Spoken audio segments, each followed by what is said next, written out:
process and how you guys decided to publish. And then what was that experience like? If you can elaborate on that. Well, I did a lot of research, attended a lot of webinars, read some books, and did a lot of research on how to self-publish. And with this being one of my first 2 books and her first book, I decided to choose a vanity press, if you will, where they are very experienced in publishing, and they will look at your topic and see if it's something they want to publish. And they will handle everything for me. And they did, from the design to the formatting to the distribution. So they did everything for us. And along the way, I just say yes or no and give feedback along each way with regards to the design, the formatting, and everything. And it was a long process. I was a little surprised. And then with my other book, I did it via the Create Space Amazon method, which was faster. So I did both books pretty much around the same time, and really got to see the similarities and differences. So in short, with this one, it was through a vanity press called Mill City Press, associated with Salem Press in Florida. And it was a learning experience. Even though they did everything for us, there were hiccups that we had to learn along the way on how to deal with. So that's why it was a bit of a long process. So with Mill City Press, did they create your EPUB files and then also your print files? And then after that, they give it to you, and then you decide how you want to print it and distribute it. There's no distribution process with them, or there's nothing from there, right? They just give you the files. Is that how it worked? Right. With them, my contract was just for the print, the hard copy of the book. And then with the file, I contracted somebody else in India, who was my formatter, to do the EPUB file for the digital ebook. But in terms of the book, to do hard copies, yes, Mill City Press did it for us. They are distributing it through Ingram Taylor, Ingram Spark, so that people can find it on Barnes & Noble online, Amazon, wherever major distribution channels are. So in that way, it was easy because they did everything for us, but we definitely had our learning challenges as well. For example, I had to learn, okay, a manuscript really needs to be fully edited before I submit it. So we went through a couple months of just editing back and forth, so lost a little time there. Yeah. So you paid Mill City Press to do a development edit and just a copy edit, or what did you have them do for you? I didn't have them do editing, so I edited myself as well as hired freelance editors to give it a second and third look. So in retrospect, would I have wanted them to do the editing to possibly save more time? Yes, probably. So that was one of the things I learned. Gotcha. Yeah, if I'm going to have everything done at the same house, then I might as well just have everything done instead of doing kind of a la carte. Gotcha. And then Mill City sent, I guess, a file of the book, and now Ingram Spark, they're actually doing print on demand, right? Right, so, okay. Exactly. Yeah. And then your other book through CreateSpace, as far as the cover goes and the interior formatting and so forth, I mean, did CreateSpace do that for you? Did you hire people outside and then hand those files over to CreateSpace, or how did you do that? Yes, I hired people outside. So I found a great designer based in England and the same formatter in India. So those two people did the design and the formatting of my second book, and then I just uploaded the files on CreateSpace myself.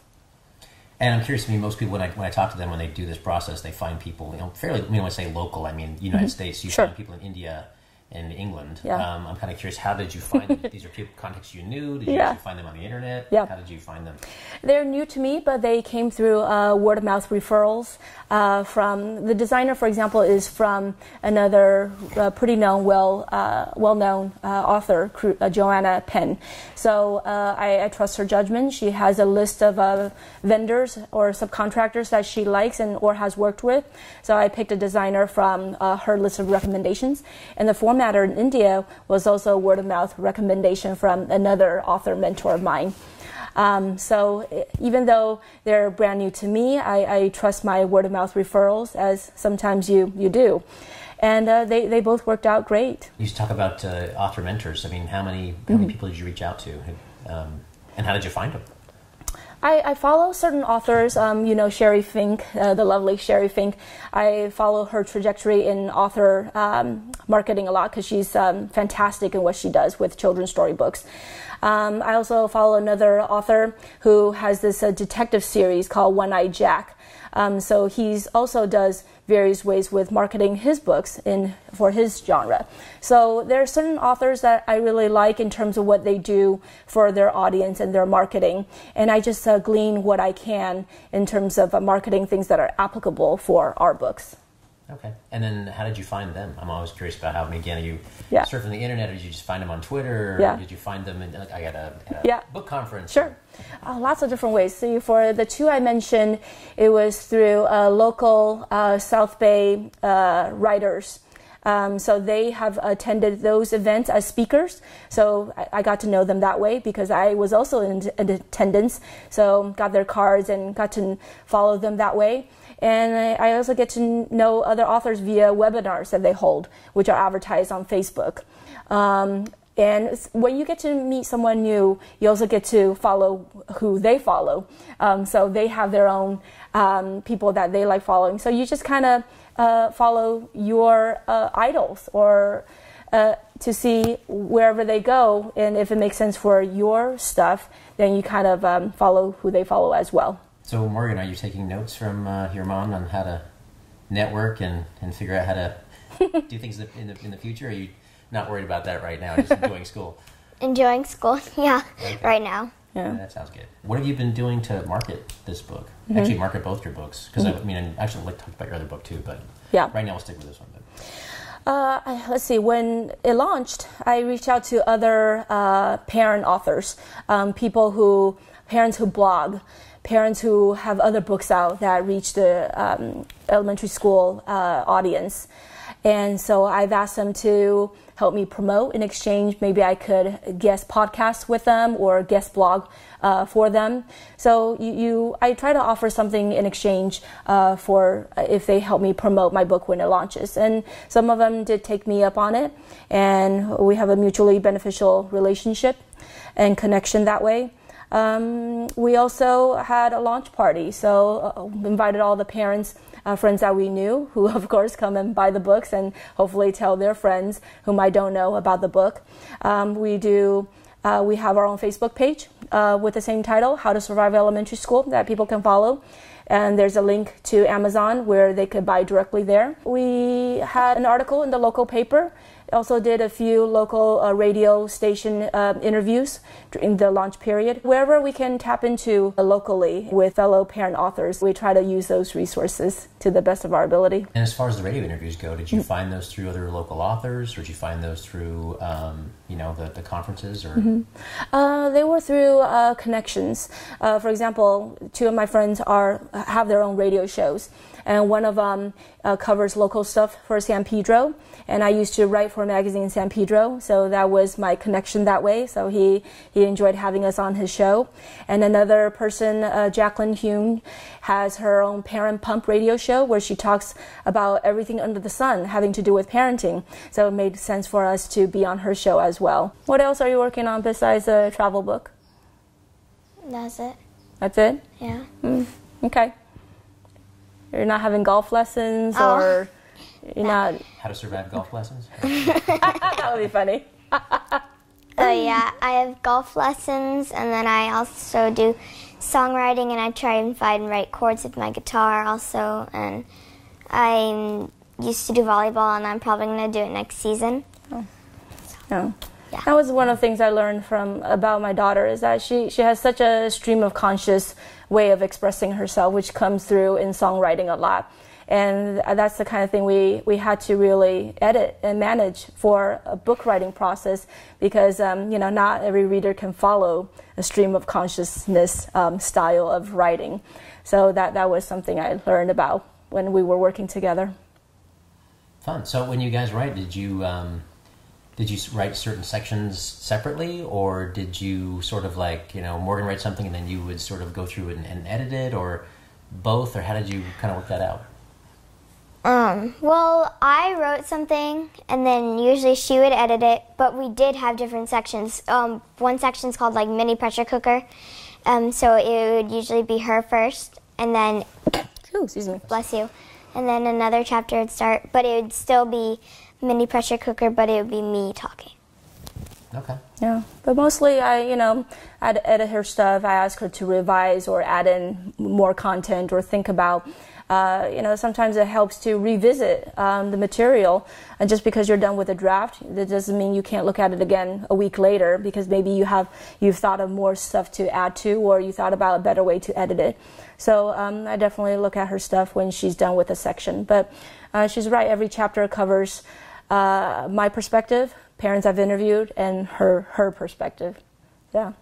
Oh, neat. Yeah, and how do we end the book? With a section on nursery rhymes, right? School rhymes? Yeah. No, we ended the book on acknowledgments. Yeah, but before that. Oh, yeah. Yeah. School rhymes. School rhymes. You know how, you don't know, but little girls like to sometimes play these hand clapping games with each other while reciting school rhymes that only they know. Okay. So she shared a few of her favorites in the last chapter of the book. Oh, fun. Yeah. Would you have one you could share right now? Okay. It's called Stop, Don't Talk to Me. Stop, don't talk to me, loser, lame-o, wannabe, like-o.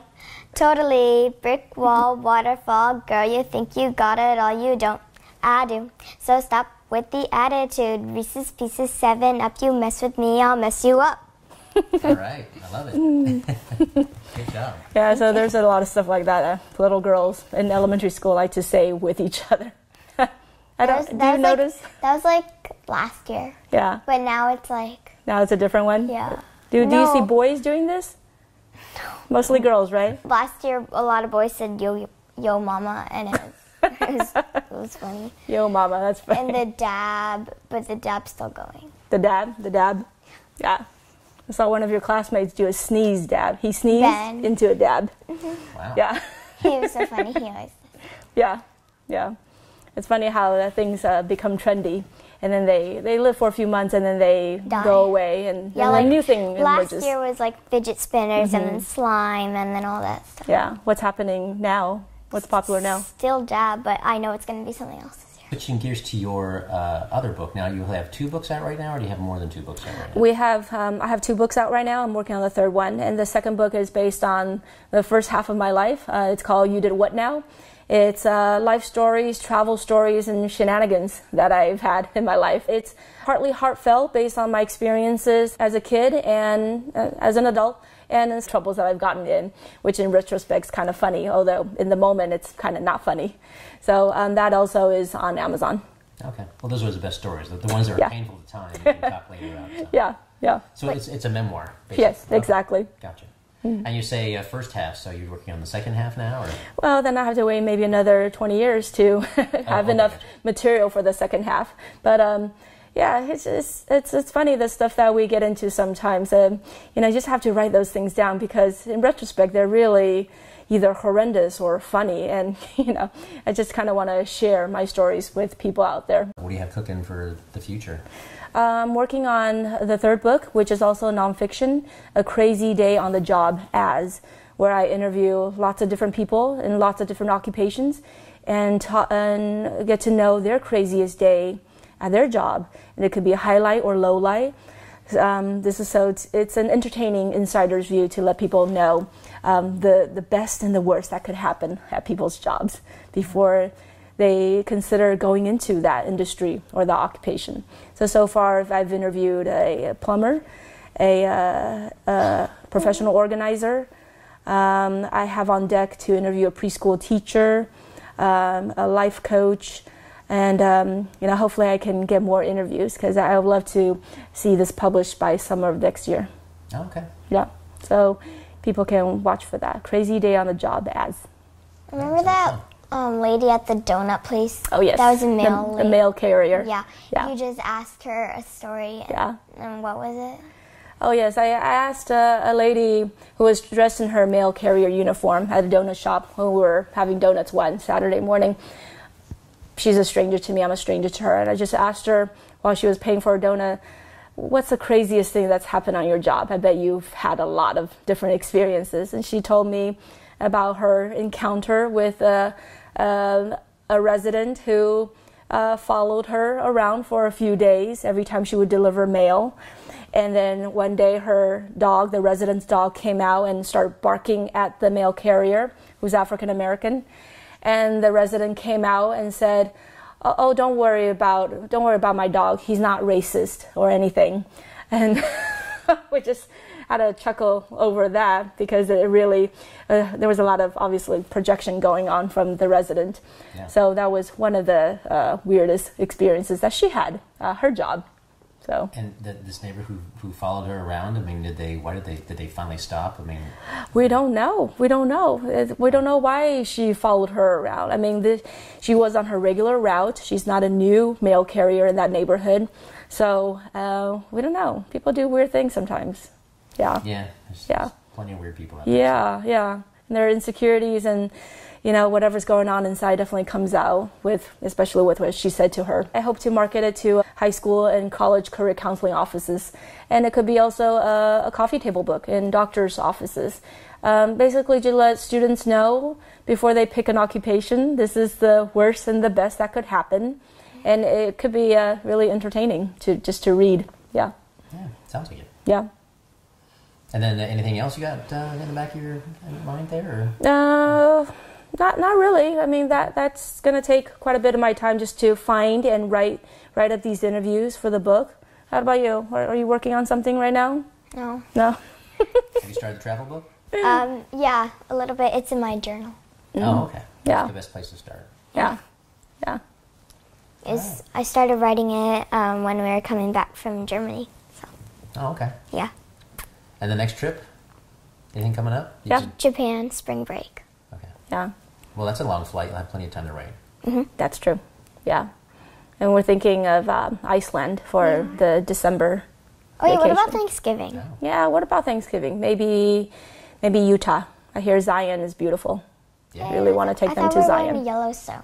Yeah, Yellowstone, Zion, one of those. Well, both will have a little snow, but yeah, it'll be nice. Yeah, exactly. Well, thanks very much for having me over. Thank you so much for having us on. And nice meeting you both. You too. Nice to meet you. Best of luck of everything, and enjoy the traveling. Thank you. Give you a little shake. And Thank you. It's a how-to guide for parents and students, and we covered lots of different subjects in the book that elementary school parents and students go through from my perspective as well as other parents' perspectives whom I've interviewed, and then from Morgan's perspective when she was a fourth grader.